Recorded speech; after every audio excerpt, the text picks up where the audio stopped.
ಆ ತೆಗೆದ ಮ್ಯಾಗ ಇವತ್ತಿಗೆ 2 ವರ್ಷ ಆಯ್ತು ಕಾಂಗ್ರೆಸ್ ಸರ್ಕಾರ ಬಂದು ಅಲ್ಪಸಂಖ್ಯಾತ ಬಂಧುಗಳಿಗೆ 4% ಯಾಕೆ ಕೊಡ್ಲಿಲ್ಲ ಅವ್ರು?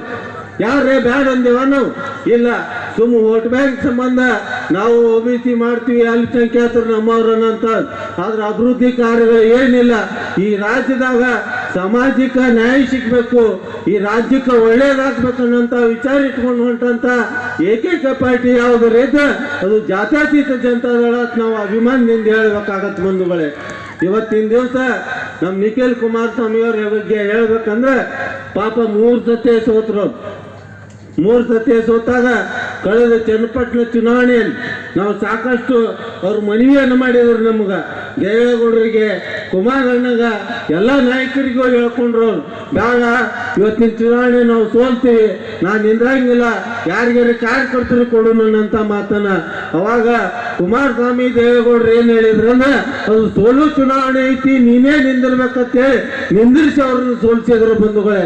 ಆದ್ರೂ ಆ ಮನುಷ್ಯ ಇವತ್ತು ಕೇವಲ ನೀವು ಶಂಕುಸ್ಥಾಪನೆ ಮಾಡಿ ಭೂಮಿ ಪೂಜೆಯನ್ನು ನೆರವೇರಿಸಿದ ತಕ್ಷಣ ನೀವು ಕೊಟ್ಟಿರ್ತಕ್ಕಂಥ ಈ ಮಾತುಗಳು ಕಾರ್ಯಗತ ಆಗಲಿಕ್ಕೆ ಸಾಧ್ಯವ ಅಂತಕ್ಕಂಥದ್ದನ್ನ ಇವತ್ತು ಈ ಸಂದರ್ಭದಲ್ಲಿ ನಾವು ಪ್ರಶ್ನೆ ಮಾಡಬೇಕಾಗ್ತದೆ.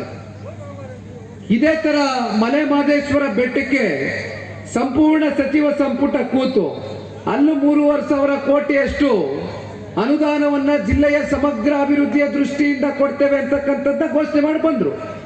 ಅಲ್ಲಿಂದ ಮತ್ತೆ ನಂದಿ ಬೆಟ್ಟಕ್ಕೆ ಹೋದ್ರು, ಅಲ್ಲೂ ಹತ್ತತ್ರ 3,500 ಕೋಟಿಯಷ್ಟು ಹಣವನ್ನ ಇಟ್ಟಿದ್ದೇವೆ ಅಂತಕ್ಕಂಥದ್ನ ಘೋಷಣೆಯನ್ನು ಮಾಡಿ ಬಂದ್ರು. ಇಲ್ಲಿಯವರೆಗೂ ಎಷ್ಟರ ಮಟ್ಟಕ್ಕೆ ಆ ಘೋಷಣೆ ಫಲಕಾರಿಯಾಗಿ ಇವತ್ತು ನಮ್ಮ ಕಣ್ಮುಂದೆ ನಿಂತಿದೆ ಅಂತಕ್ಕಂಥದ್ನ ಇವತ್ತು ನಾವು ಪ್ರಶ್ನೆ ಮಾಡಬೇಕಾಗ್ತದೆ.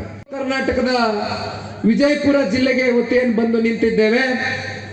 ನಾನು ಒಂದು ಮಾತನ್ನ ಈ ಸಂದರ್ಭದಲ್ಲಿ ನಮ್ಮ ಪಕ್ಷದ ಕಾರ್ಯಕರ್ತ ಬಂಧುಗಳಲ್ಲಿ ಇಲ್ಲಿರ್ತಕ್ಕಂಥ ಅಭ್ಯರ್ಥಿಗಳಲ್ಲಿ ನನಗೆ ಆಗಿರ್ತಕ್ಕಂಥ ಮನವರಿಕೆ, ವಿಶೇಷವಾಗಿ ವಿಜಯಪುರ ಜಿಲ್ಲೆ, ಹಾಸನ ಜಿಲ್ಲೆ, ಮಂಡ್ಯ ಜಿಲ್ಲೆ, ಮೈಸೂರು ಜಿಲ್ಲೆ ಯಾವ ರೀತಿ ಜನತಾದಳ ಪಕ್ಷ ಬಹಳ ಸುಭದ್ರವಾಗಿ ಇದೆ ಅಂತಕ್ಕಂಥದ್ದನ್ನ ಪಕ್ಷದ ಕಾರ್ಯಕರ್ತರು ಭಾವಿಸ್ತಾರೋ ಅದೇ ರೀತಿ ನಾನು ಒಬ್ಬ ಪಕ್ಷದ ನಿಷ್ಠಾವಂತ ಕಾರ್ಯಕರ್ತನಾಗಿ ಬಹುಶಃ ಮುಂಬರ್ತಕ್ಕಂಥ ವಿಧಾನಸಭಾ ಚುನಾವಣೆಯಲ್ಲಿ ಯಾವ ರೀತಿ ಮಂಡ್ಯದಲ್ಲಿ, ರಾಮನಗರದಲ್ಲಿ, ಮೈಸೂರಿನಲ್ಲಿ, ತುಮಕೂರಿನಲ್ಲಿ, ಕೋಲಾರನಲ್ಲಿ, ಚಿಕ್ಕಬಳ್ಳಾಪುರದಲ್ಲಿ ನಾವು ಅತಿ ಹೆಚ್ಚು ಸ್ಥಾನವನ್ನು ಗಳಿಸ್ತೀವಿ ಅಂತಕ್ಕಂಥ ಆತ್ಮವಿಶ್ವಾಸ ಇದೆಯೋ ಅದಕ್ಕಿಂತ 100 ಪಟ್ಟು ಹೆಚ್ಚು ಆತ್ಮವಿಶ್ವಾಸ ವಿಜಯಪುರ ಜಿಲ್ಲೆಯಲ್ಲಿ ನಿಮ್ಮೆಲ್ಲರ ಹೃದಯವನ್ನ ಜನತಾದಳ ಪಕ್ಷದ ಅಭ್ಯರ್ಥಿಗಳು ನಿಮ್ಮೆಲ್ಲರ ಆಶೀರ್ವಾದವನ್ನ ಪಡೆಯುವ ಮೂಲಕ ಒಂದು ಹೊಸ ರಾಜಕೀಯ ಇತಿಹಾಸವನ್ನ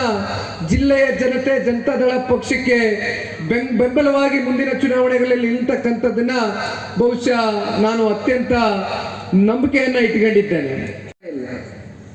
5 ಗ್ಯಾರಂಟಿಗಳಿಗೆ ನಿಮಗೆ ಪ್ರತಿ ವರ್ಷ 55,000 ಕೋಟಿ ಹಣವನ್ನು ಹೊಂದಿಸಬೇಕಾಗ್ತದೆ. ಏನ್ ದೊಡ್ಡ ವಿಚಾರ ಏನಲ್ಲ. 4.5 ಲಕ್ಷ ಕೋಟಿ ನಮ್ಮ ರಾಜ್ಯದ ದೊಡ್ಡ ಗಾತ್ರದ ಬಡ್ಜೆಟ್. ಸನ್ಮಾನ್ಯ ಸಿದ್ದರಾಮಯ್ಯ ಅವರು 16ನೇ ಬಡ್ಜೆಟ್ ಅನ್ನ ಮಂಡನೆ ಮಾಡಿದ್ದೇನೆ, ದೊಡ್ಡ ಪ್ರಮಾಣದ ಬಡ್ಜೆಟ್ ಅನ್ನ ಕೊಟ್ಟಿದ್ದೇನೆ ಅಂತಕ್ಕಂಥ ಬೆನ್ನನ್ನ ತಟ್ಕೊಂಡ್ರು. ಆದ್ರೆ ಮುಖ್ಯಮಂತ್ರಿಗಳು ನಮ್ಮ ರಾಜ್ಯದ ನಿಜವಾದಂತ ಆರ್ಥಿಕ ಪರಿಸ್ಥಿತಿ ಏನಾಗಿದೆ ಅಂತಕ್ಕಂಥ ಶ್ವೇತಪತ್ರವನ್ನು ಹೊರಡಿಸಲಿಕ್ಕೆ ಸಾಧ್ಯವ ಅಂತಕ್ಕಂಥದನ್ನ ಈ ಸಂದರ್ಭದಲ್ಲಿ ವೇದಿಕೆ ಮೇಲೆ ನಮ್ಮ ಮಾಧ್ಯಮದ ಮಿತ್ರರಿದ್ದಾರೆ, ನಾನು ಪ್ರಶ್ನೆ ಮಾಡ್ಲಿಕ್ಕೆ ಬಯಸ್ತೇನೆ.